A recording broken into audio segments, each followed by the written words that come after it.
Флирт, уцени и високи подпитици. Ако се споменат овие три работи, веројатно секој од нас би се согласил дека во денешно време се многу актуелни. Но овие три работи се всушност делот, насловот на книгата која што ќе ја промовираме денес. А по тој повод гостинка ни е Маја Божиновска, писателка, млад автор. Така. Автор на оваа книга што ја споменав. Добар ден и добре дојде. Добар ден, добро ве најдов. Ви благодарам многу на поканата. Ми представува големо задоволство што сум дел од оваа емисија и што ја имам таа можност да дискутирам за мојата прва книга, Флирт, уцени и високи подпетици. И претходно со колегата Чалски се согласивме дека ова е доста интригантен наслов, дефинитивно. Верувам дека и за поголемиот дел од сите читатели би ги примамил. Меѓутоа, ајде ќе стартуваме со тоа. Имаше прва промоција, ова е како што споменавме прво твое дело, беше и на сајмот на книги. Да, значи промоцијата на книгата беше на 30 април во книжарницата Сакам книги. Многу си поминавме, имаше навистина многу голема посетеност. Освен присуството на моите најблиски, пријателите, семејството, она што посебно ме израдува беше присуството на непознати луѓе, читатели, страствени читатели кои дознале за настанот преку социјалните мрежи и дојдоа да дискутираат со мене, да ја купат книгата. Ја искористивме таа прилика да дискутираме и за други книги. Исто така на самата промоција имаше и луѓе чии лица ги препозна преку социјалните мрежи кои се дел од оние групи на читатели и навистина ми представуваше тоа посебно задоволство затоа што ја делиме истата пасија и имавме многу теми за разговор и секако една од тие теми беше Флирт, уцени и високи подпетици. Маја, ова е, рековме, прва книга. Така. Меѓутоа со умисла е напишана или спонтано? Комбинација на двете би рекла. Јас искрено бев инспирирана да напишам некоја приказна која ќе звучи светски, а во исто време ќе се случува тука во Македонија. Значи ќе биде локално лоцирана. Мислам дека недостига една ваква приказна која е модерна, урбана приказна и која го прикажува Скопје на еден поинаков начин. Всушност се прикажува душата на Скопје, а душата на секој град се луѓето кои живеат во градот. Местата каде излегуваат, навиките кои ги имаат, тајните кои ги кријат, љубовните врски, пријателските врски. Сакав да напишам нешто што е поврзано со секојдневието на сите млади луѓе. И кај нас тука во Скопје девојките се дружат, излегуваат на коктели. Сакав да ги прикажам животите на ергенските животи. Значи се што е она модерно, сакав да го напишам во оваа книга и мислам дека успеа во тоа затоа што коментарите се доста позитивни. Да, ќе продискутираме малку подолго и во коментарите, инаку еве ова е книгата на Маја.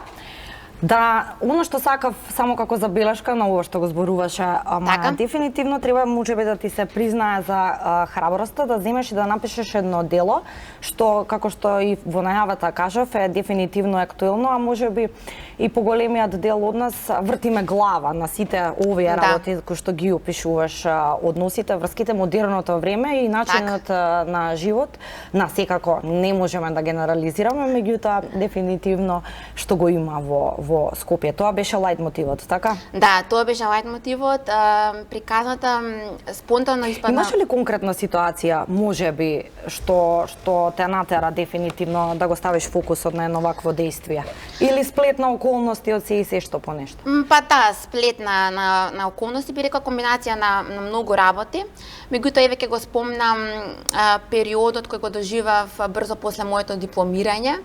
Она исцрпна потрага по по работа и всушност значи книгата освен тоа што ги прикажува љубовните, пријателските врски, значи човековите односи, ги прикажува проблемите со кои сите ние се соочуваме тука во нашата земја, значи проблемите на пазарот на трудот, барањето на работа, недостигот на финансиски средства. Значи, сите тие работи, комбинација на сите тие работи резултираше со пишувањето на оваа книга. Протагонистката во книгата е Викторија, но пред малку барем од содржинскиот дел да ни доловиш, би прашал дали Викторија постои во реалниот живот? Па, вака, може би по друго име, меѓутоа. Мислам дека секој што почнува со пишување на прва книга, ја почнува да ја пишува врз основа на нешто што го доживеал лично. Значи да, има нешто поврзано, протагонистата Викторија има нешто што е поврзано со мене лично, меѓутоа тоа е само почетокот на самата приказна. Понатаму се е фикција, значи сите ликови се фиктивни, се разбира дека сите ликови се создадени и креирани благодарение на моите пријатели, на луѓето со кои се дружам, кои се дел од моето секојдневие. И сето тоа во континуитет те инспирирало? Да, затоа што почнав да пишувам во 2013 година. После тоа следува периоди на паузирање, за веќе конечно во 2017 целосно да и се посветам. И сега во овој долг период јас цело време созревав како личност. И се разбира, цело време читав книги, се надградував, нормално... Работеше на себе? Да, работев на себе. Маја, ти си инаку дипломиран економист. Да, јас сум дипломиран економист. По професија, меѓутоа си решила дека ќе се фокусираш на пишувањето. Имаше ли некој така присуден момент кога рече да дефинитивно сега ќе седнам и ќе почнам да пишувам книга? Ќе се тргнам настрана од барањето, како што спомена, нели, работа во така, да, во тој период кога ја добив инспирацијата. Може би го направи од разочареност некоја неуспехот од добивање некоја работно место или се едно со друго поделано? Па да, мислам дека на некој начин едно конкретно разочарување имаше голема улога во почнувањето на пишувањето на оваа приказна. Мислам дека тоа е сосема нормално, затоа што сите најубави љубовни песни се напишани кога нели од страна на уметници кои се разочарани, кои поминуваат низ некои. Во тие моменти креативноста се ослободува и се буди и баш тогаш кога човек е разочаран од определена работа, може да дојде до ослободување на некој твој скриен талент. Кај мене мислам дека тоа се случи. Пред да бидам свесна, јас седев пред мојот компјутер и почнав да ја пишувам мојата книга. Едноставно излегуваш од тебе. Да, стрикна сум што не ми недостигаше многу инспирација. Може би затоа што, како што кажав, книгата ја пишува во подолг временски период и се разбира, јас се менував многу. Мислам, нека човек се менува, не се потребни години, потребни се денови да се смениш, зависно нели од луѓето со кои ги запознаваш, случаите што ти се случуваат. Дека насловот на книгата е интригантен, како што рековме, да. Меѓутоа, што е оно што читателот после оваа книга би требало да го добие како еден вид порака? Како еден вид порака, па мислам дека дали тоа пронаоѓањето на себе си, начинот на кој што ги решава проблемите, се решаваат проблемите во книгата или па мислам дека пораката е таа дека никој не е шаблонски лош или шаблонски добар. Секогаш помегу црното и белото нешто постои некоја друга боја. Сива во принцип. Да. И мислам дека сите ние некогаш правиме грешки, учиме од тие грешки, дали се тоа некои импулсивни одлуки. Всушност тоа беше и мојата замисла да напишам книга која содржи многу ликови, ликови кои животите на ликовите се поврзани меѓусебно и мене лично од секогаш ми се допаѓале филмови и книги кои содржат ликови приказни во кои действото, постапката на една личност може да влие драстично на животите на другите личности. Тоа се случува и во оваа книга. Наведум твојот совршен живот одеднаш може да го снема, да кажам. Да се руши како кула од кафе. Да, ете така. Исто така ајде да споменеме нешто и околу сајмот на книга. Задоволна ли си како помина, секако сакам книги, нели ја издадува? Сакам книги, да. Да споменеме. Да. Фидбекот од читателите исто така. Па фидбекот е одличен. Јас сум многу задоволна, многу сум среќна.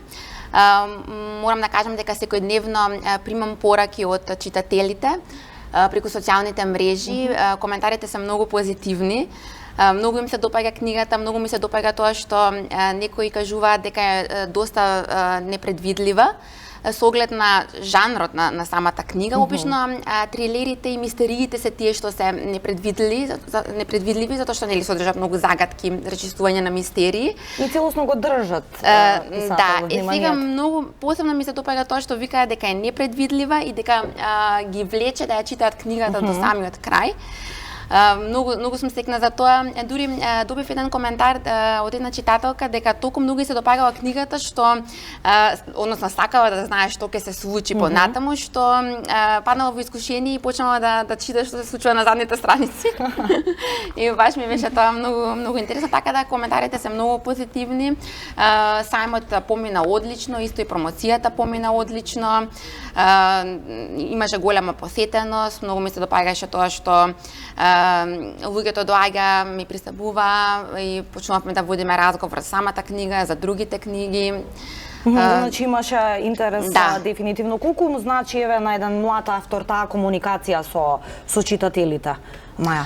Па многу значи, мислам дека за секој уметник многу значи тој фидбек и критика, без разлика нели дали е добра или лоша, конструктивна критика, многу значи тоа за понатаму, за оно што сака да твори, да создава, многу значи да се дознае што мисли читателот конкретно, да речеме јас сакам многу да дискутирам за книги, сакам да кажеме мислење од типот, па не ми се свигаше тој лик како постапи, па мислам дека требаше вака да постапи.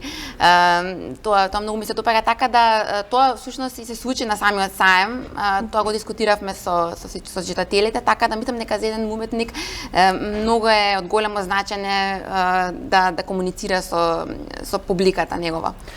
Моја книгата е пишувана од 2013. Така, почнав тогаш да ја пишувам, после тоа следува периоди на паузирање.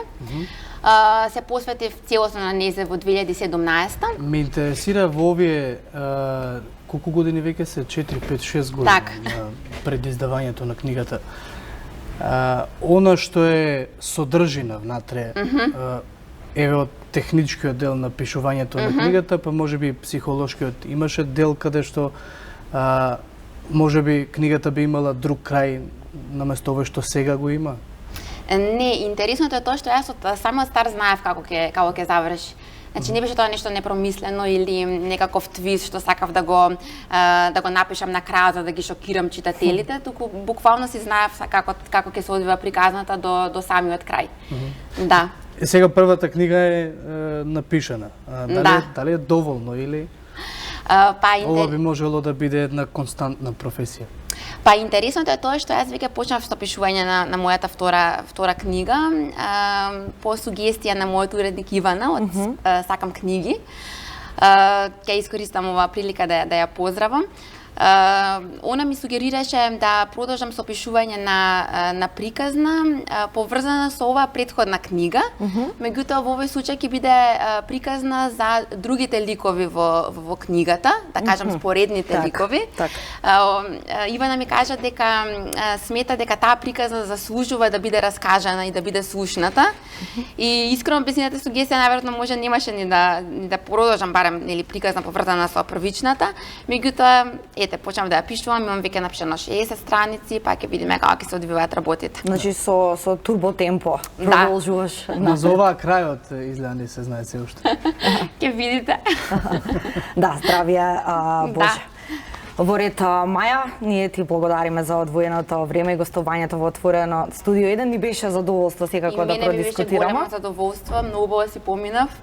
Ви благодарам Драго ни е. многу. Посакуваме успешна продажба на книгата. И здравје благодарам. Боже за втората книга, повторно те чекаме на гости во студиото. Ви благодарам многу. Да. Ви благодарам.